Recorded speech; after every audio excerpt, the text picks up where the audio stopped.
Banyak orang tidak menyadarinya. Ini bukan hanya patah hati, ini bisa menjadi bentuk perang psikologis yang sunyi, di mana satu pihak diam dan pihak lain gelisah oleh ketidakpastian. Psikologi manusia punya kecenderungan untuk mencari pola, kepastian, dan penegasan. Saat seseorang menarik diri tanpa penjelasan, otak kita memasuki mode krisis. Kita mulai menafsirkan, kita bertanya-tanya apa yang salah, dan tanpa sadar, kita menyerahkan kendali emosional kita kepada orang lain. Dalam kondisi seperti ini, ego merasa terancam dan dorongan untuk memperbaiki, menghubungi, menjelaskan, atau bahkan mengemis pun muncul sebagai bentuk pertahanan diri terhadap rasa ditolak. Namun disinilah filosofi Stoik mengajarkan sesuatu yang berbeda. Kita tidak bisa mengendalikan tindakan orang lain, tapi kita bisa mengendalikan bagaimana kita meresponsnya. Keheningan orang lain bukanlah bukti dari nilai diri kita. Itu hanya suara yang mengisi ruang kosong. Dan kita punya pilihan, apakah ruang itu akan diisi oleh ketakutan atau keteguhan. Kita sering diajari bahwa cinta sejati harus diperjuangkan. Tapi tidak semua keheningan layak dijawab. Tidak semua jarak layak dijembatani. Kadang, kekuatan sejati bukan terletak pada mengejar, tapi pada menahan diri. Pada tidak membalas. Pada tidak merespons. Pada membiarkan jeda tetap menjadi jeda, tanpa harus diisi oleh penjelasan atau pembelaan. Ketika kamu tidak lagi bereaksi secara impulsif terhadap permainan emosi, kamu tidak sedang kalah. Kamu sedang mengambil kembali dirimu. Itulah inti dari kekuatan sejati, tidak tunduk pada dinamika eksternal, tidak menjadikan penerimaan orang lain sebagai tolak ukur harga diri.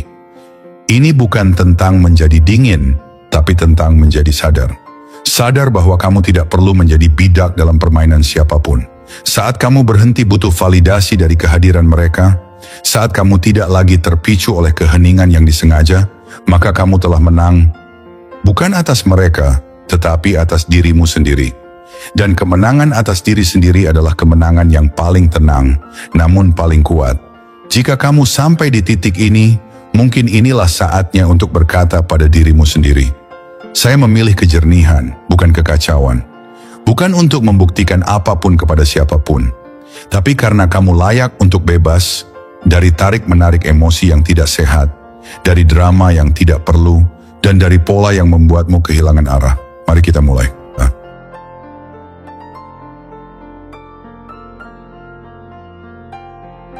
Pertama-tama, dia pergi untuk menyakitimu, bukan untuk menyembuhkan dirinya sendiri. Mungkin yang paling menyakitkan bukanlah kepergian seseorang, tapi menyadari bahwa kepergiannya dirancang untuk menyakitimu. Tidak semua yang berjalan menjauh sedang dalam proses penyembuhan. Tidak semua diam berarti sedang mencari kedamaian. Kadang seseorang memilih pergi bukan karena ia tak tahu arah, melainkan karena ia ingin membuatmu kehilangan arah. Itu yang jarang dikatakan orang bahwa luka tidak selalu lahir dari ketidaktahuan. Ia seringkali datang dari niat yang tenang dan dingin. Tidak semua perpisahan disertai air mata dan ragu-ragu. Kadang ia terasa seperti strategi. Perhitungannya tenang, gerakannya halus, tapi tujuannya tajam untuk melihatmu runtuh. Bukan karena mereka sedang mencoba menemukan makna dalam keheningan, tapi karena mereka ingin melihat apakah kamu akan binasa dalam ketidakpastian. Saat seseorang pergi namun tetap mengawasi dari kejauhan, melalui lingkar sosial, jejak digital, atau status daring, itu bukan ketidaksengajaan, itu observasi. Dan disinilah kebanyakan orang terjebak. Otak manusia dirancang untuk mencari pola, menyusun makna dari kekosongan, dan mendambakan resolusi. Ketika seseorang menarik diri tanpa penjelasan, sistem limbik, bagian otak yang mengatur emosi, bereaksi seperti menghadapi ancaman. Rasa sakit kehilangan seseorang yang bermakna secara emosional bisa memicu respons biologis yang sama seperti nyeri fisik. Tubuhmu tidak membedakan terlalu banyak antara ditinggalkan dan dilukai secara langsung. Itulah sebabnya kamu merasa tersengat hanya karena satu notifikasi yang tidak datang, satu pesan yang tak pernah dibalas. Dan saat kamu mencoba menghubungi atau memposting sesuatu yang secara tak sadar adalah permintaan tersembunyi untuk dilihat, kamu mungkin berpikir kamu sedang berjuang. Tapi dari sudut pandangnya, itu bukan perjuangan. Itu pembuktian. Bukti bahwa kamu masih bisa dikendalikan dari jauh. bahwa emosi kamu masih bisa diputar dengan keheningan. Setiap kali kamu merespons, kamu tidak sedang membangun jembatan. Kamu sedang memperkuat tali yang justru mencekik harga dirimu. Tapi kamu tetap berharap. Kamu memberi mereka narasi yang lebih baik dari yang sebenarnya. Kamu yakinkan dirimu bahwa mungkin mereka sedang bingung. Mungkin ini hanya masa sulit. Mungkin nanti mereka akan kembali dan mengerti bahwa kamu adalah satu-satunya yang benar-benar ada untuk mereka. Tapi mungkin yang lebih jujur adalah ini. Mereka tidak terlalu terguncang seperti kamu. Mereka hanya ingin tahu apakah kamu akan bangkit atau tenggelam. Dan jika mereka benar-benar peduli, mereka tidak akan menggunakan jarak sebagai alat untuk mengiris. Mereka tidak akan membuatmu menebak-nebak apakah kamu dicintai atau diabaikan. Ketika seseorang peduli, mereka menjagamu, bahkan saat mereka sedang lelah. Mereka berbicara, bukan menghilang. Mereka mengklarifikasi, bukan menyergapmu dengan kebingungan emosional yang disengaja. Karena kasih sayang yang tulus tidak menguji dengan kejam. Itu menyentuh tapi tidak menusuk. Maka dari itu kamu tidak lagi bisa hidup di ruang abu-abu yang mereka tinggalkan. Sudah waktunya kamu bangun. Bukan untuk membalas tapi untuk melepaskan. Kamu berhenti memaknai keheningan sebagai sinyal harapan. Kamu berhenti menaruh energi pada seseorang yang menikmati pengaruhnya terhadap kestabilanmu. Karena seseorang yang sehat secara emosional tidak akan membiarkan kamu mendaki gunung pertanyaan hanya untuk mendapatkan setetes kejelasan. Ini bukan tentang menjadi dingin atau pura-pura kuat, ini tentang mengerti bahwa kamu punya pilihan untuk tidak tunduk. Bahwa kekuatan sejati bukan terletak pada seberapa cepat kamu bisa memulihkan hubungan, tetapi seberapa dalam kamu bisa memulihkan dirimu sendiri. Kamu tidak lagi mengemis balasan. Kamu tidak lagi berbicara pada bayang-bayang. Kamu duduk dengan dirimu sendiri, bahkan jika itu terasa sunyi dan menyakitkan. Dan dalam kesunyian itu, kamu mulai mendengar dirimu lagi. Suara yang perlahan memudar saat kamu terlalu sibuk mencari pengakuan dari orang lain. Sekarang kamu tidak bermain dalam dinamika tarik ulur. Kamu bukan bagian dari permainan emosional yang memutar ekspektasi dan kekecewaan. Kamu tidak mencoba menenangkannya melalui luka yang kamu sendiri derita. Tidak. Kamu menolak untuk hidup dalam ruang mental yang dikendalikan orang lain. Kamu memilih keheningan yang bersumber dari kedamaian, bukan dari manipulasi. Kamu tidak bereaksi. Kamu tidak mengejar. Kamu tidak memohon. Kamu hanya diam, tapi bukan diam karena kalah, melainkan karena sudah selesai. Nomor 2, rasa sakit adalah guru terbaik jika kamu membiarkannya. Rasa sakit memiliki cara yang tidak dimiliki siapapun. Ia tidak basa-basi, tidak memanjakan, tidak memelukmu untuk membuatmu nyaman. Ia datang tanpa undangan, duduk di tengah-tengah jiwamu, dan memintamu untuk melihat lurus ke dalam cermin yang selama ini kamu hindari. Bukan cermin yang memantulkan penampilan, tetapi cermin yang memperlihatkan apa yang selama ini tersembunyi di bawah kebisingan harapan, keinginan, dan keterikatan. Ketika seseorang pergi dan meninggalkan lubang yang terasa seperti kehampaan, itu bukan sekadar kehilangan eksternal. Itu adalah pembongkaran internal. Bukan hanya tentang kepergian mereka, tapi tentang bagaimana kepergian itu membongkar bagian dalam dirimu yang belum pernah kamu sentuh sebelumnya. Seringkali, kamu tidak menangis karena orang itu pergi. Kamu menangis karena orang itu membawa bersamanya rasa aman yang tidak pernah kamu bangun dari dalam. Banyak orang saat didera patah hati mencoba melarikan diri, bukan karena mereka lemah, tapi karena itulah yang dunia ajarkan, bahwa rasa sakit adalah musuh. Maka mereka mengejar pengalihan. Mereka membanjiri hari-hari dengan keramaian, mencoba menenangkan luka dengan kebisingan, menyisipkan tawa palsu di sela-sela kehampaan yang tak bisa dijelaskan. Mereka menumpuk distraksi, seolah-olah intensitas rasa bisa diredam dengan pesta, pelarian, dan kesibukan. Namun yang tidak mereka sadari adalah ini. Rasa sakit yang tidak disadari tidak akan pergi. Ia akan menunggu. Ia tahu kapan harus kembali. Biasanya saat segalanya terlihat tenang. Muncul dalam kesunyian malam ketika dunia sudah tertidur, atau saat lagu tertentu tiba-tiba menyentuh sesuatu yang belum selesai. Dan ketika ia kembali, ia tidak mengetuk. Ia menerobos masuk, karena kamu tidak pernah benar-benar memprosesnya. Rasa sakit bukan kejam, ia hanya jujur. Ia tidak menghiburmu dengan kepalsuan.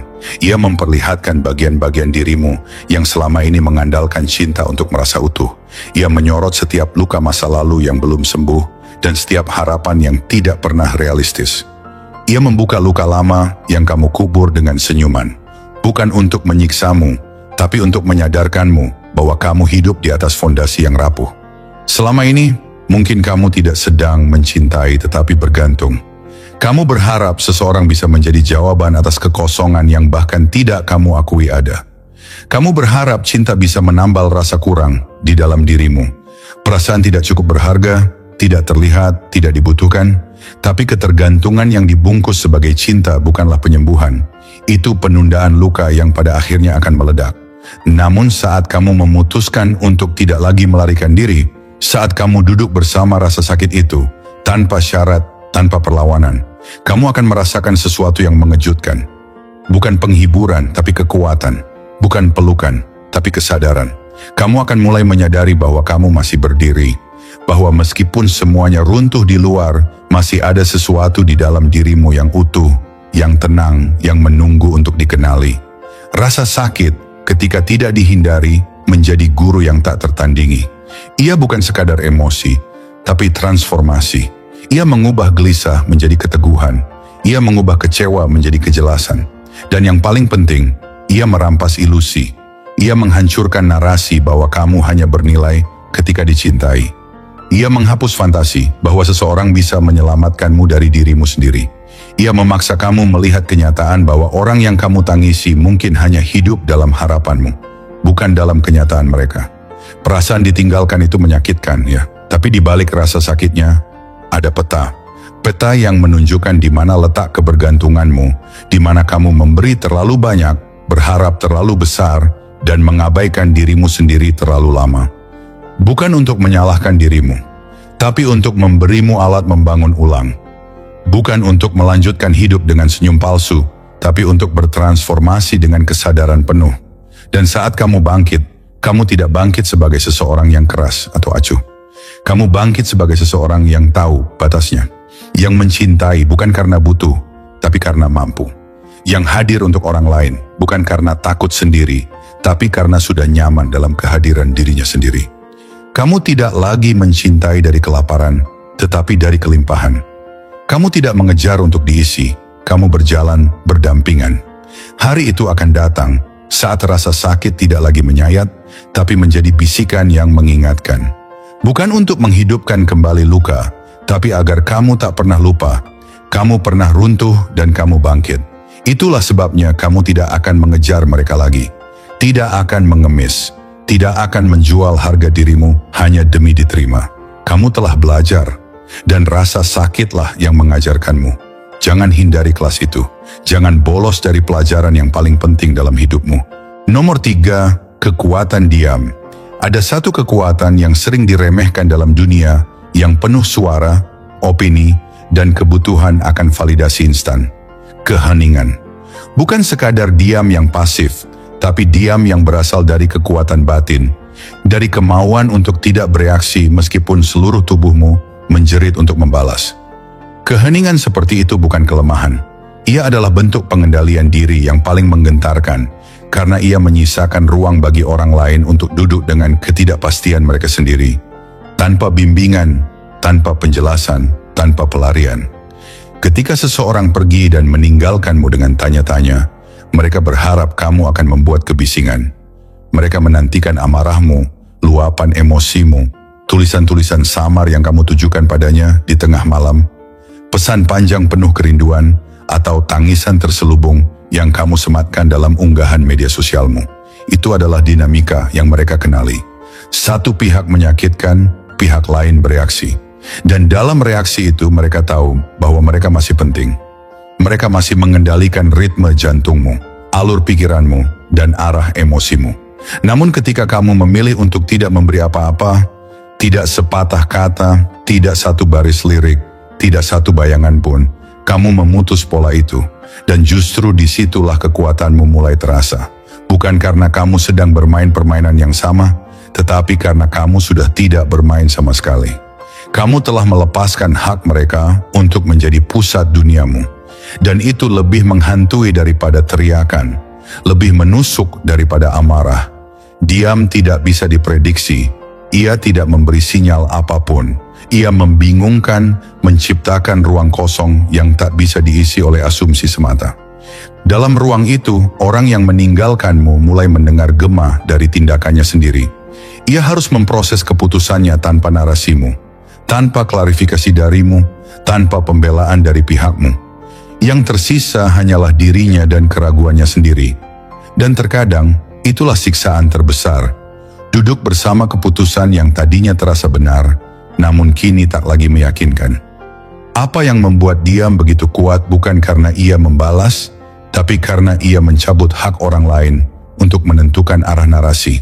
Dalam keheninganmu, kamu tidak berkata, "Aku baik-baik saja." Kamu menunjukkan bahwa kamu tetap utuh, bahkan tanpa mereka. Tidak ada upaya untuk terlihat tak terganggu, karena kamu benar-benar tidak lagi meletakkan pusat emosimu pada mereka. Dan saat itu terjadi, sesuatu bergeser. Mereka tidak menyesali kepergian karena kamu memohon mereka kembali. Mereka menyesal karena kamu tidak melakukannya. Karena kamu tidak bereaksi sebagaimana mereka harapkan. Seseorang yang menyakitimu untuk melihatmu hancur tidak siap menghadapi ketidakbergantunganmu. Tidak siap melihatmu berjalan tanpa menoleh. Dan ketika mereka tak lagi menjadi sumber amarah atau kesedihanmu, ketika keheninganmu mulai terasa bukan sebagai penolakan, tapi sebagai ketidakterikatan, disitulah kegelisahan merayap masuk ke dalam dirinya. Mereka mulai bertanya, bukan hanya tentang kamu, tapi tentang diri mereka sendiri. Apakah aku salah membaca dia? Apakah dia tidak benar-benar terluka? Apakah dia sungguh-sungguh tidak membutuhkan aku? Keheningan menciptakan ruang untuk pertanyaan yang tidak bisa dijawab oleh ego. Tidak ada pelampiasan yang bisa menyamarkan fakta bahwa mereka tidak lagi menguasai emosi seseorang yang dulu mereka pikir miliknya. Dalam ruang kosong itu, kesadaran datang, pelan tapi tajam, bahwa kamu telah pergi bukan karena kamu ingin membalas, tapi karena kamu memilih dirimu sendiri. Dan tidak ada hukuman yang lebih menusuk bagi seseorang yang bermain-main dengan harga diri orang lain selain menyadari bahwa ia telah kehilangan pengaruhnya. Yang luar biasa adalah ini, kamu tidak mengucapkan sepatah kata pun. Kamu tidak membela dirimu, tidak memberi penjelasan panjang, tidak mengungkapkan apapun yang akan membuka pintu bagi mereka untuk masuk lagi. Kamu hanya hadir dalam ketidakhadiran. Dan dalam kesunyian itu, kamu kembali kepada dirimu, bukan versi yang sedang menunggu seseorang untuk kembali, tapi versi yang sedang tumbuh dalam kekuatan yang tenang. Kamu tidak perlu membuat pernyataan, tidak perlu menunjukkan bahwa kamu telah sembuh. Kamu tidak sedang membuktikan apapun. Kamu hanya menjalani. Kamu tidak menggenggam, tidak mengemis, tidak mempertahankan seseorang yang memilih untuk pergi. Kamu hanya berdiri, tidak sebagai orang yang menutup diri, tapi sebagai seseorang yang telah cukup mengenal luka untuk tahu bahwa tidak semua rasa sakit layak diberi panggung. Dan itulah yang membingungkan mereka. Mereka tidak bisa membaca kamu lagi. Mereka tidak bisa memastikan posisi mereka dalam hidupmu. Mereka tidak tahu apakah kamu sudah benar-benar melepas atau sedang menunggu. Tapi kenyataannya, kamu sudah selesai bukan dengan kebencian, tapi dengan kejelasan. Diam seperti itu bukan pelarian, itu keberanian. Nomor 4, berhentilah menjelaskan dirimu sendiri. Biarkan dia bertanya-tanya. Ada saatnya dalam perjalanan kehilangan, kamu merasa terdorong untuk menjelaskan. Bukan untuk memperbaiki, tetapi untuk dimengerti. Kamu ingin dunia tahu siapa dirimu sebenarnya. Kamu ingin dia tahu niatmu tidak seburuk yang ia bayangkan. Kamu ingin ia melihat sisi cerita yang kamu jalani dengan jujur, dengan luka, dengan cinta yang mungkin tidak sempurna, tapi tulus. Namun di balik keinginan untuk menjelaskan itu, tersembunyi sebuah kepedihan yang lebih dalam, kerinduan akan validasi.